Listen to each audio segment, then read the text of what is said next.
In today's video, I'm going to teach you how to add page on Mobirise. By the end, you'll know exactly how to access Mobirise Online, sign in, create a fresh page for your site, and start building it with blocks. First, open your web browser and head to the Mobirise Online website. We're using the online version here, not the desktop app, so you can work right from your browser. If you're already signed in, you'll land on your dashboard. If not, you'll see the sign in options. Choose Sign in with Google. This is the quickest way to get into your account. If a prompt appears asking for permissions, review them and continue. Then select your Google account from the list. If you use multiple Google accounts, make sure you pick the one connected to your Mobirise project so you land in the right workspace.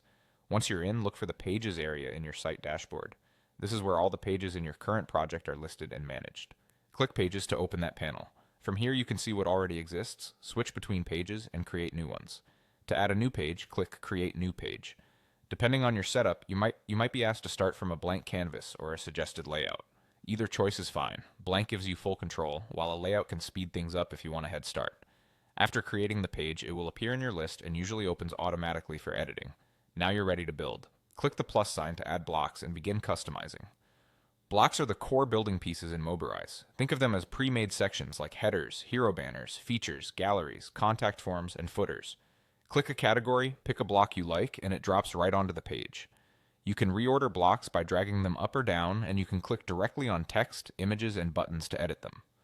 Most blocks have a settings panel where you can tweak colors, typography, spacing, and other design options without touching code. As you add content, keep your page structure clear. Start with a strong header, follow with your key message, then supporting sections, and end with a call to action or contact details. Use consistent styles to keep the page cohesive. If something doesn't look right, undo or replace the block. Experimenting is safe and reversible. That's it. You went to Mobirise Online, signed in with Google, opened the Pages panel, created a new page, and started building with blocks. Save your changes as you go, and when you're happy, you can continue designing or move on to publishing in your usual workflow.